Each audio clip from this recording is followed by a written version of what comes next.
cultos ancestrais continuam a ser largamente praticados. Os ibos que povoam o sul e o sudeste representam 18% da população e, de um modo geral, são cristãos. A Nigéria, dona da segunda maior economia do continente, atrás apenas da África do Sul, é rica em petróleo, responsável por 80% das receitas do governo. Mas a população ainda vive em meio a grandes dificuldades. O grande desafio hoje é diversificar a economia para diminuir a dependência do petróleo. A taxa oficial de desemprego é de 21%. O emprego é hoje a principal demanda do povo da Nigéria, especialmente dos jovens, que representam mais da metade da população e vivem, em sua grande maioria, abaixo da linha da pobreza e frustrados pela falta de trabalho. Presidente, quais são os 3 grandes desafios que o senhor vê para a Nigéria? Quais são os 3 grandes desafios que tiram um pouco o seu sono?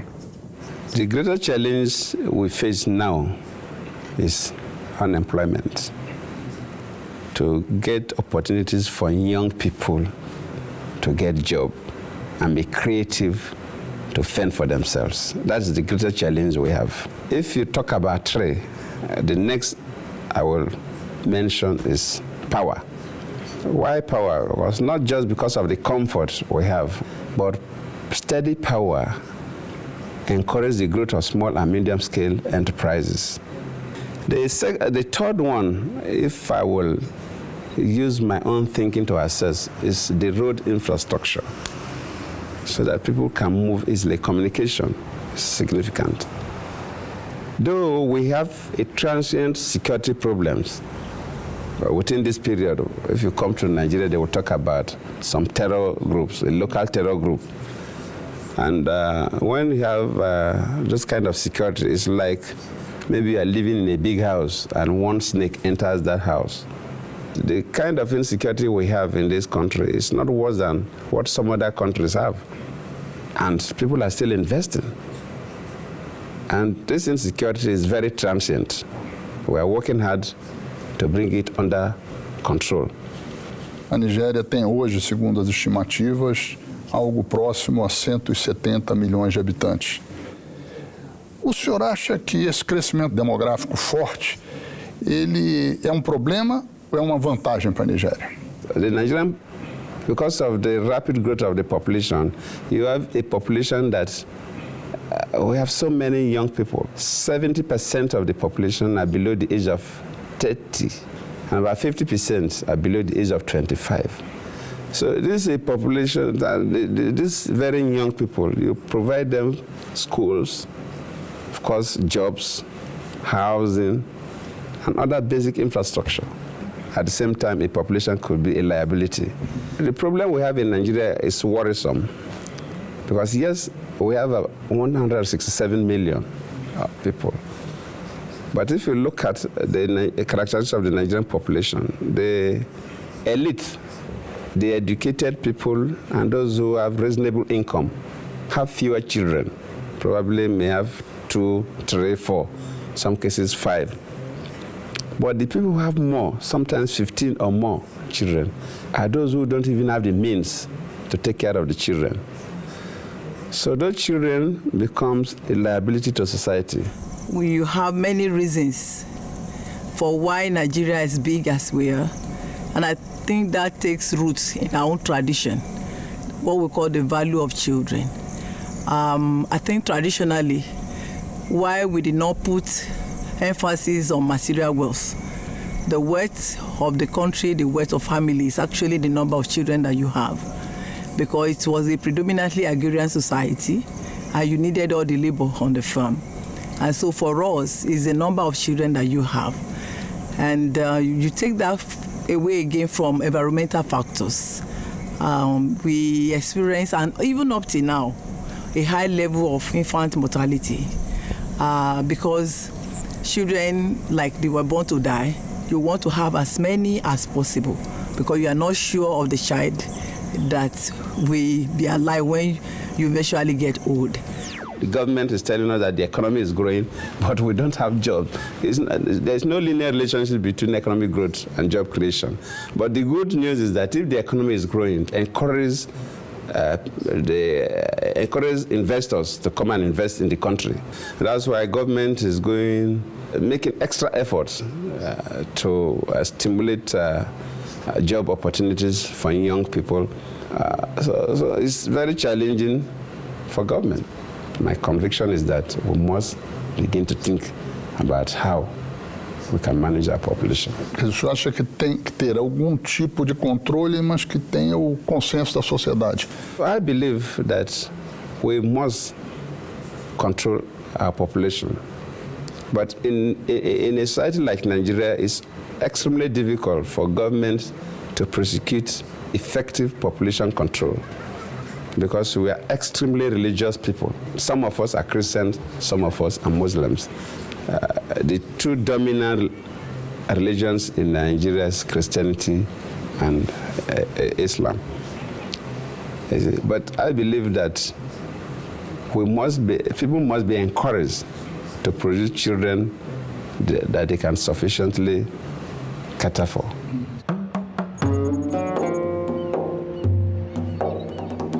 There are hundreds of mosques here in Abuja, but this particular one is called the National Mosque. It's the largest mosque. It can take not less than 15,000 worshippers at a time at full capacity, and holding series of meetings, conferences, religious occasions such as marriages, weddings, meetings, and what have you. All religious activities are conducted here.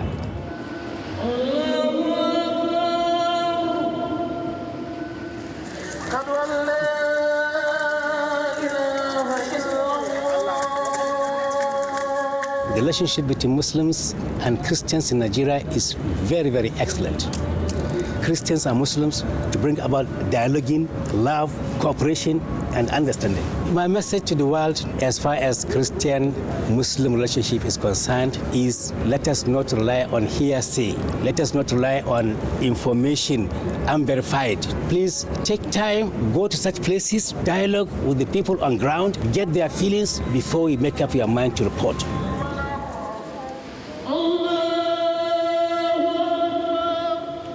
For other leaders in other places of religion, rather than using sentiments or allowing people who are looking for power at all costs to misuse our youth, misuse our religion in order to capture power.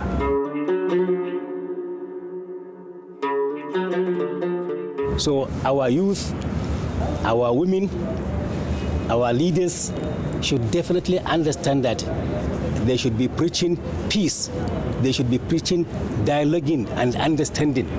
And they should enlighten the youth not to participate in crimes, in violence, for taking amount of money for the selfish end of other politicians or those who are power drunk. Not only in Nigeria, but all over the world.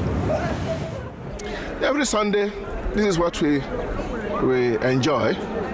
We also come to pray. We come to perform our Catholic Christian duty. You know, every Catholic should go to Mass every Sunday.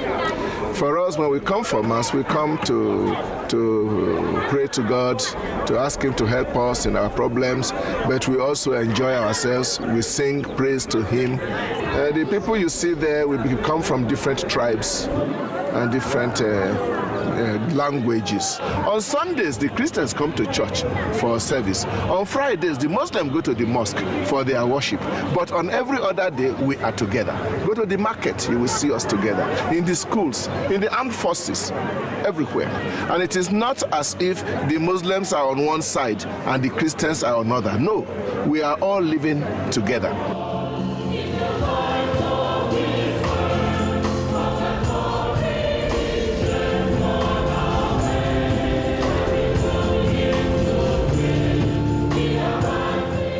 So the question then is,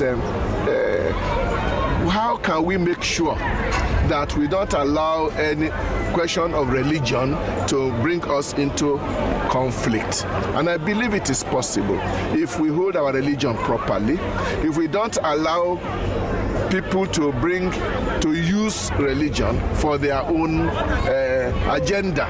whether it is political or ethnic or economic.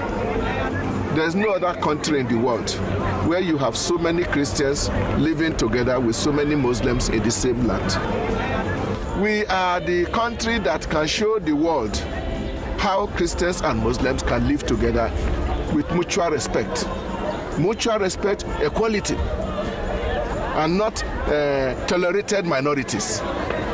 Because I don't want anybody to tolerate me. I am in my nation, and I stand on my feet, and I talk as loudly as I can, and I allow other people to talk too, and talk very loudly. And the common ground we have are very important common grounds: belief in God, conviction about honesty, about justice, about compassion and concern for the poor and the needy, about living together in peace and harmony. It is in both Christianity and Islam. If we pursue this, we have enough work to keep us busy for 2,000 years.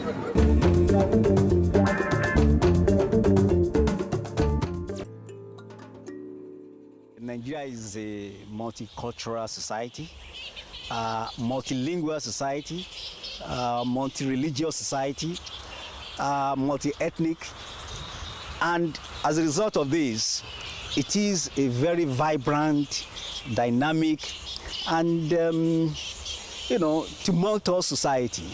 The place is in turmoil, always boiling. Each ethnic group tries to appeal to primordial sentiments, to religious sentiments. These are used as instruments to advance political interests in the country. Okay. And so everything is seen from the narrow ethnic perspective. And this does not make room for progress, development. And that is the reason why Nigeria is seen as the sick baby of Africa. Every language group, every tribe have their unique features. They have their unique dances, they have their unique food, they have their indigenous way they do things. So this could be exploited, especially for political reasons. But in Nigeria, frankly speaking, I come from an extremely minority part of the country, extremely minority part of the country. I realize now that people from minority parts of states are winning governorship elections, even when they contest against people from majority tribes within the states.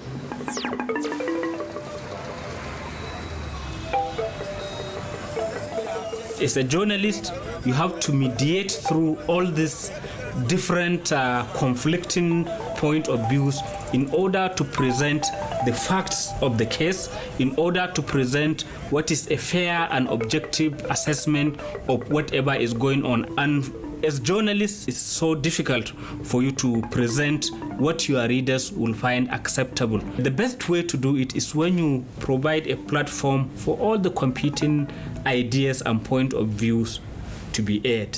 Well, certainly it does present some challenges because the three major languages of Yoruba, Igbo, and Hausa also contain or capture a worldview and a way of seeing things of the world. So as such, people of these different groups see things differently, their cultures are different, but certainly as journalists, we do face challenges which we overcome if we stick by the usual ethics of journalism, in which case you have to get a sense of balance, of fairness to all sides, and also try to be objective. So it is when we succeed in doing this that we don't run into conflict. But comparatively, we do have freedom, comparative to, for example, the military era. But even during the military era, Nigerian journalists were very aggressive, very active in pushing the boundaries of press freedom and ensuring that they air the opinion and views of people. Boko Haram, que significa a educação ocidental é um sacrilégio, é o nome de um movimento radical islâmico que surgiu no norte da Nigéria em 2011 e tem espalhado o terror pelo país. Em 2012, os ataques promovidos pelo grupo deixaram mais de 1.000 mortos. Os alvos preferenciais são igrejas cristãs e prédios do governo ou de organismos internacionais. Em 2011, o escritório da ONU na capital, Abuja, foi atingido por um carro-bomba. Muita gente acredita que o Boko Haram tem vínculos com a Al-Qaeda. Um dos maiores desafios dos líderes religiosos na Nigéria é desvincular as ações do Boko Haram da imagem do Islã, uma religião que prega a convivência harmoniosa entre os povos. O seu governo, na sua opinião, está ganhando a guerra contra o Boko Haram? Of course, if you compare, we still have the issues, but definitely it's coming down. Definitely it's coming down. And I believe we'll get over it. It's quite unfortunate. We never expected, we never prepared that we could get local terror group that will go in for suicide bombing. As rivalidades entre os Hausás, os Ibos e os Yorubás acirraram-se depois da independência. Em 1966, alguns generais da etnia Ibo deram um golpe de Estado e assassinaram o primeiro-ministro Abubakar Tafawa Balew. A reação dos Hausás foi imediata. Num contragolpe, colocaram no poder o tenente-coronel Yakubu Gowon. 30.000 Ibos que viviam no norte foram mortos em seguida. O caos tomou conta do país. Em maio de 1967, o coronel Ojukwu, um Ibo, anunciou a criação da República da Biafra e a sua separação do resto da Nigéria. Foi o começo de uma guerra civil que durou 3 anos. O conflito terminou em janeiro de 1970, com um saldo de aproximadamente 3 milhões de mortos, a maior parte devido à fome e a doenças. A sangrenta guerra civil deixou muitas marcas e cicatrizes na Nigéria e até hoje é um fantasma que assombra o país. Como é que o senhor vê hoje a unidade nacional da Nigéria? O senhor acha que a unidade nacional está segurada ou que problemas de secessão podem voltar a ocorrer? Existe essa ameaça? Nigeria gained independence in 1960. We had the first set of elections, 59-60. The 59 elections that gave rise to the independence.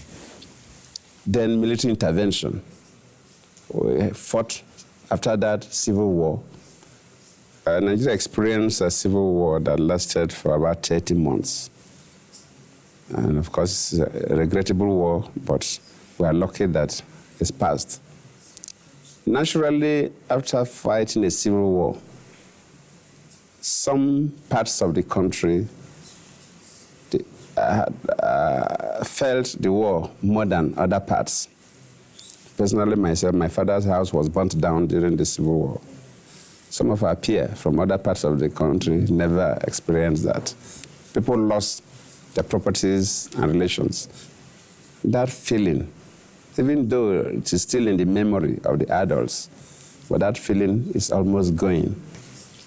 Even though sometimes people in their communications talk about the Civil War, the relics of the Civil War, but to me, assessing the behavior of the people now, I believe that Nigerians have put the Civil War behind. And I hope nothing close to it ever happens again. So in that larger sense, it's important to me because it's so central to my history as a Nigerian, but also because in a very personal way, it's the history of my family. My grandfathers died in that war, and all my father's books were burned when the soldiers occupied the university town. So I wanted to understand it. I wanted to know a bit more about it. And I also realized that my generation of Nigerians don't really know very much about that period in our histories. In Nigeria, I think what has changed since the military left or rather since our dictator died, which sort of forced the military to end in 1998, is that there's a lot more cultural production. So in music, in film, even theater, and in books as well. Na Nigéria não é apenas a população que cresce a taxas impressionantes, o cinema também. De 20 anos para cá, Nollywood, Hollywood com N, se firmou como um dos mais ativos polos de produção cinematográfica do mundo. Lança em média 1.200 filmes por ano. De um modo geral, são filmes feitos em poucos dias com baixíssimo orçamento. Pode faltar dinheiro, mas sobra vontade. Diferente das megaproduções americanas feitas em cenários deslumbrantes e estúdios sofisticados, o cinema nigeriano trata de temas comuns: o dia a dia da população nas grandes cidades, as diferenças entre as religiões e os efeitos do crescimento econômico do país. Talvez esteja aí a chave do sucesso de Nollywood.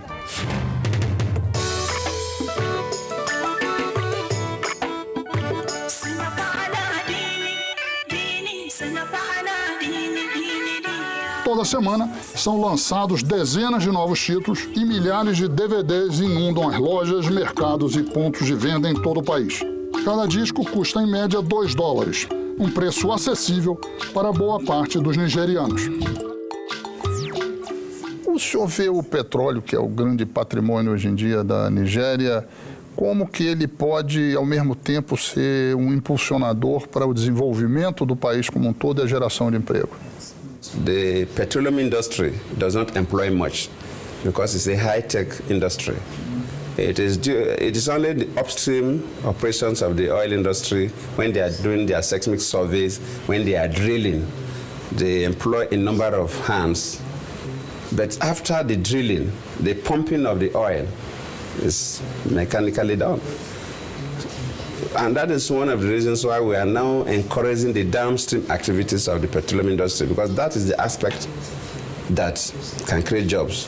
The areas of refining of the crude oil, the area of fertilizer production, and other petrochemicals, including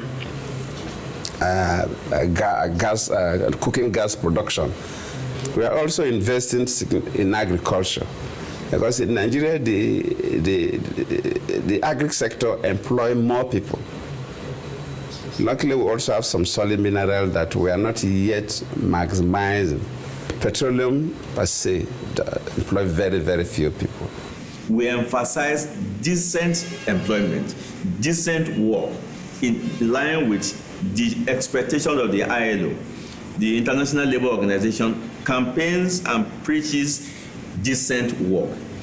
Just where people have their fundamental human rights secured, just where people can say, we have a job today, tomorrow that job will still remain, a job in which they can largely meet some of the expectations of their family, a job that is in a good environment, a good condition, a job in which freedom of association to a trade union is accepted, where negotiation can take place and collective agreement are reached.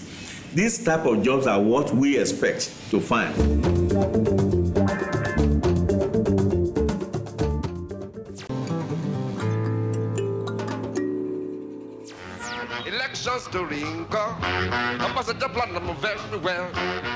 Músico, excêntrico, pioneiro do Afrobeat, agitador, Fela Anikulapo Kuti, ou simplesmente Fela, é um capítulo à parte na história da música e da política da Nigéria.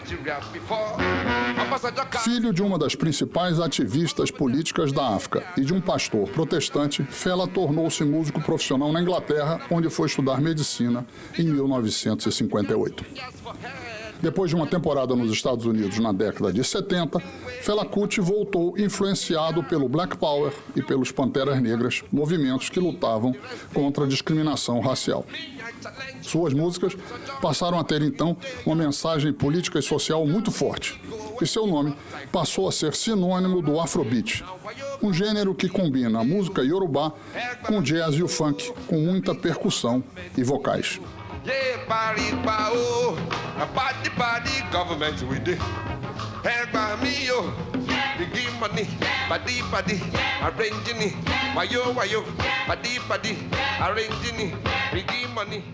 As críticas de Fela Kuti à corrupção desagradaram profundamente a elite nigeriana e começou a perseguição contra ele. Ele foi preso várias vezes e seus shows passaram a ser reprimidos. O episódio mais grave aconteceu em 1978. Soldados do exército invadiram a casa de Fela, onde também funcionava um clube noturno e a gravadora da banda, e destruíram tudo. O cantor foi selvagemente espancado e a mãe dele, a ativista política Fumilayo Ransome Kuti, morreu ao ser atirada pela janela do segundo andar da casa.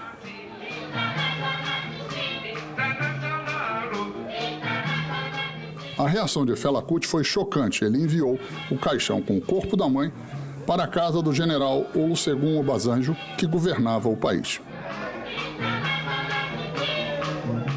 Pouco depois, ele criou um partido político, o Movimento do Povo, ou MOP, da sigla em inglês. Tentou disputar a presidência da República, mas sua candidatura foi rejeitada pelos tribunais. Defensor da poligamia, Fela chegou a ter 28 esposas ao mesmo tempo. Morreu em 1997, aos 58 anos, em decorrência da AIDS. Um dos filhos dele, Femi Kuti, também é músico e ativista político. Now, I think because of all the work he did politically through the music, many people are very outspoken because for 1 decade easily he was the only voice in Nigeria speaking politics for the people. People were too scared in the 70s, especially when the military were in power. So the Afrobeat gave Nigeria especially a voice to be as outspoken as we are right now.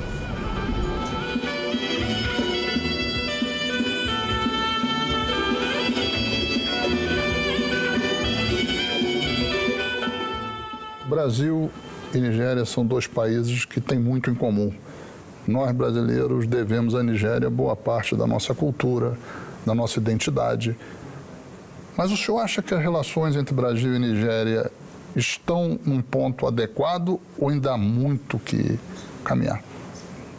Brazil and Nigeria, we have quite a number of things in common, but we really are not exploiting that the way we should.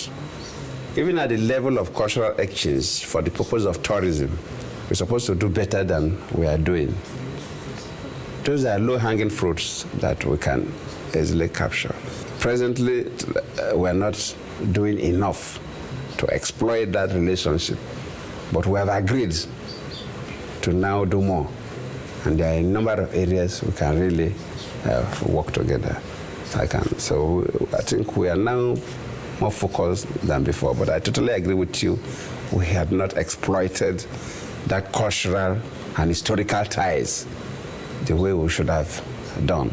But now we want to do that.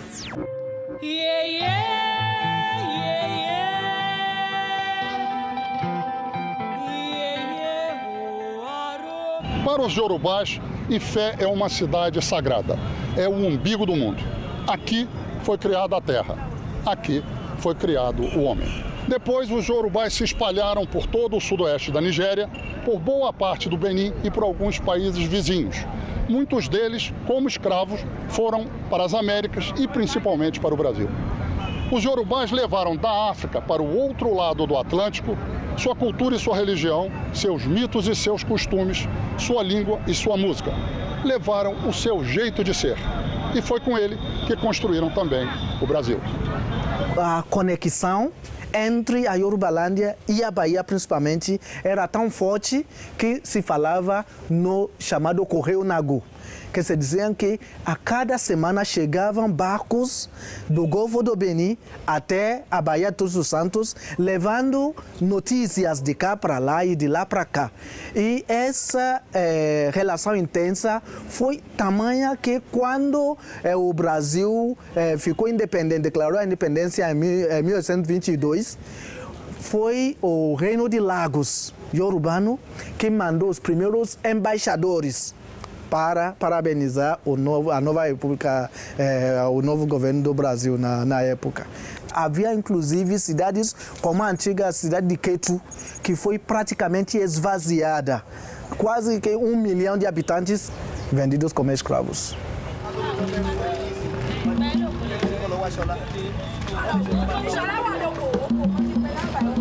We are Yoruba people living in Ilara here. Some of us are living in Ketu. And Ilara and Ketu, we are one. Ilara is in Nigeria and Ketu is in Benin Republic. There is a cordial relationship between Yoruba people living in Lara and the Yoruba people living in Ketu, Benin Republic.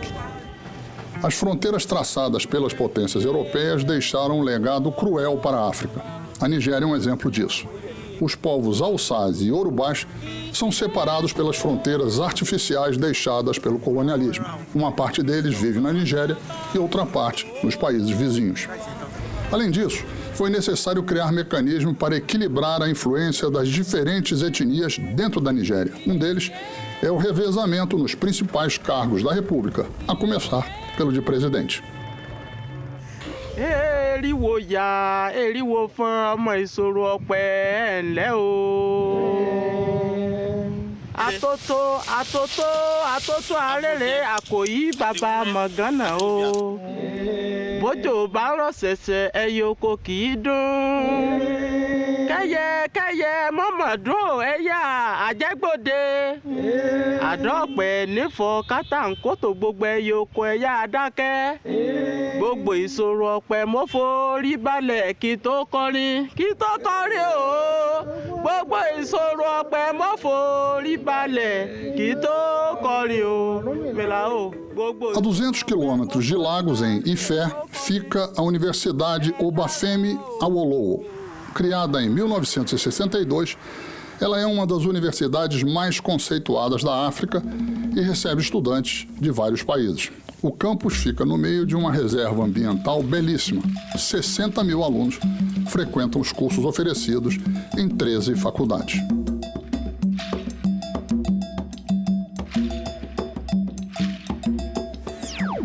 Os Hausa, que é do norte da Nigéria, por cima do rio Níger, grandes rivais do reino Yoruba. E os dois se encontraram novamente no Brasil, provavelmente na Bahia, onde eles tiveram melhores relações de frente à escravidão e formaram uma grande aliança que culminou na revolta dos malês de 1835 na Bahia, e também aquilo foi o que lançou o movimento de retorno à África. Os números não são rigorosos. Alguns dizem que 2 milhões de habitantes dos territórios da Nigéria, do Benin, do Togo e de Gana foram levados como escravos para o Brasil. Alguns dizem que foram 3,5 milhões. Em meados do século XIX, com o aumento da pressão pelo fim da escravatura, milhares de africanos conseguiram comprar sua liberdade no Brasil e voltaram para seus países de origem. Ficaram conhecidos como os retornados. Estima-se que naquela época cerca de 3 mil ex-escravos fizeram o caminho de volta e retornaram do Brasil para a Nigéria. Em Lagos, a integração não foi fácil. Eles eram vistos como estrangeiros, afinal, haviam adotado novos hábitos no Brasil, praticavam o catolicismo e, muitas vezes, vestiam-se como europeus. Muitos dos retornados aproveitaram seus conhecimentos do outro lado do Atlântico e começaram a fazer negócios com comerciantes brasileiros. My name is Sergio Babatunde de Souza Marques. I am about 4 generations down of Brazilian descendants. The 4 generation back that I know of is that of my great-grandfather Jacob Joao de Souza Marques. One way or the other, we still have a memory of our Brazilian roots. So, in other words, we are Nigerians by birth, but Brazilians by origin. So that's just plain truth. It's a beautiful community, and we interrelate, we intermarry. It's really, really beautiful. We link up. We also have link with the Brazilian consulate that is also so warm to us. O Brazilian Quarter, ou o quarteirão brasileiro na Ilha de Lagos, foi o principal porto de chegada dos escravos que voltavam do Brasil. Hoje vivem aqui inúmeros descendentes dos retornados. Nas ruas é quase impossível encontrar alguém que fale português, mas os sobrenomes não escondem a origem. Não é difícil esbarrar num Silva ou num Souza. As casas de estilo colonial brasileiro dão a sensação de que se está na Bahia. Elas mantêm vivas do outro lado do Atlântico lembranças do Brasil.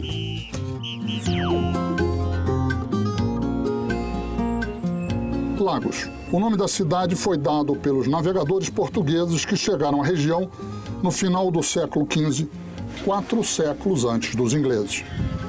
Hoje, cerca de 9 milhões de pessoas vivem em Lagos, o grande centro cultural e econômico da Nigéria, que continua crescendo num ritmo muito forte.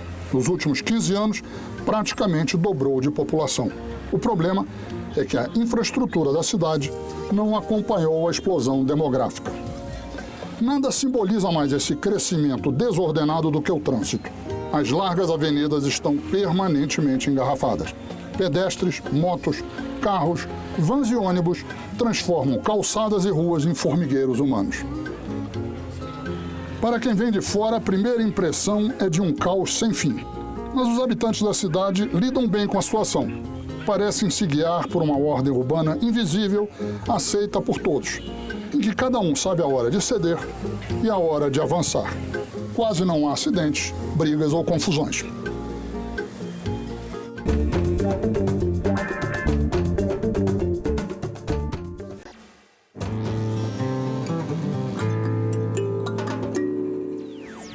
Os países emergentes têm um peso crescente de relações com a África, como a Índia, o Brasil, a Coreia do Sul e principalmente a China. O senhor acha que isso dá uma margem de manobra maior para os países africanos? Isso ajuda os países africanos? In Brazil, what is happening in China, what is happening in India, is quite encouraging. And of course, even among the Asian tigers, it's quite encouraging. And that is one of the things that make us believe that in the next 10 years, looking at the political stability that we are getting in a number of African states, and with political stability, the people in government will have more focus, and you will really see that the changes will be quite astronomical. A country like Malawi, for example, Malawi was a country that couldn't even have enough food to eat. They were almost getting food from donations. But now they're exporting. And a number of African countries have that kind of environment. And our political class also think about their country. A Comunidade do Desenvolvimento da África Ocidental, a CEDEAO, o senhor acredita que ela vem sendo um instrumento eficiente para o desenvolvimento da África Ocidental? You know, ECOWAS, Economic Community of West African States, at the time that ECOWAS was founded, it was mainly economic. And of course, it was not political. But the whole of the West African states, made up of 15 countries, have a common market now. Any good that is produced in one of these countries can easily move to the other. You don't need a visa to move from one ECOWAS country to another. So in terms of stimulating the economic activities, we have succeeded very, very well. But presently, we feel that you cannot talk about economy without a stable political environment. And we believe that ECOWAS will not be limited to economic issues alone, without also looking at political issues. And we are doing that because the whole of Africa has been democratized to a reasonable level. O senhor acha que esse novo momento da África de paz, de convivência pacífica, de normalidade democrática na grande maioria dos países veio para ficar ou ainda é cedo para afirmar isso? Look at the past few years back. Most African states were under colonial rule. A few years back, Nigeria gained independence in 1960, Ghana in 1958. Quite a number of African countries in 1960, then early 60s. Were under colonial rule. After that, most African states were under military dictators because the first set of politicians that took over from the colonial masters were overthrown. by military dictators that took over almost all African countries, including Nigeria. But presently, most African states are being governed by democratically elected. So Africa is actually consolidating politically. And the method of electing our leaders too, we are improving. It's getting better and better. So there's quite some hope. I believe in the next 10 years, we'll have a different Africa, very, very different Africa, in terms of political stability and electoral process. O senhor acredita que o século XXI é o século da África? Yes, I believe, because if you look at the early histories of the world, I believe that the world is cyclic. Africa didn't do too badly in prehistory, because even those of us who are Christians, even when we read the Bible, we read about countries like Ethiopia. When I learned history, when I was in primary school, I learned about civilization. They said that civilization started in Egypt. So you really see that as at that time, but along the line, some went wrong and was left behind. But I think there is another movement that is coming up. And I believe that Africa will begin to compete with the rest of the world. Africa will get out of this kind of bad image. Presently, especially the Western media, if they are presenting Africa, they will show you very poor people, children suffering from all kinds of diseases, people that cannot take care of themselves, who have nowhere to live, and so on. Most of these ugly images will go, and you begin to see an Africa that can take care of itself, be able to produce things they need, and begin to play a key role in the world. When people say, oh, I've come to Africa, and I say, where did you go? And they're like, Senegal and Kenya, and I'm like, no, you have to come to Nigeria. Because Nigeria is the real Africa. And of course, I say this with the arrogance of the Nigerian, but I think there's a sense in which Nigeria, in its incredible diversity, in just the mass of its population, even its land mass, and there's a sense of Nigerians are people who are very much about doing. Nigerians handle adversity in the most incredible ways.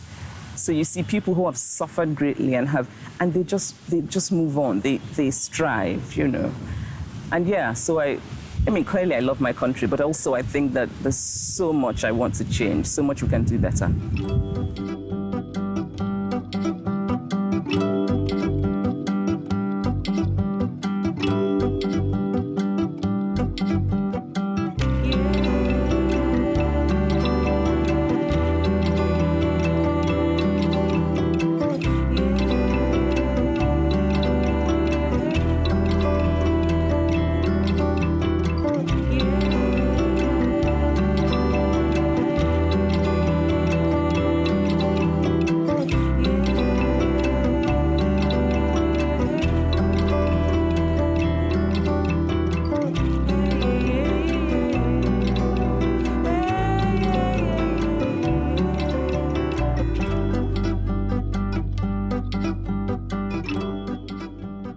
The cradle starts from here, the land of Oduduwa.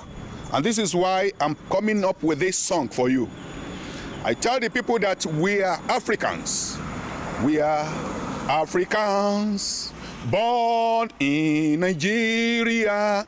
Atoluwalawa o, Ọmọ Oduduwa. Meaning that we're African born in this Nigeria and we belong to God, but we emanate from the land of Oduduwa. We are Africans born in Nigeria. Toluwalawa o, Ọmọ Oduduwa. Toluwalawa o, Ọmọ Oduduwa. Presidente, muito obrigado pela entrevista.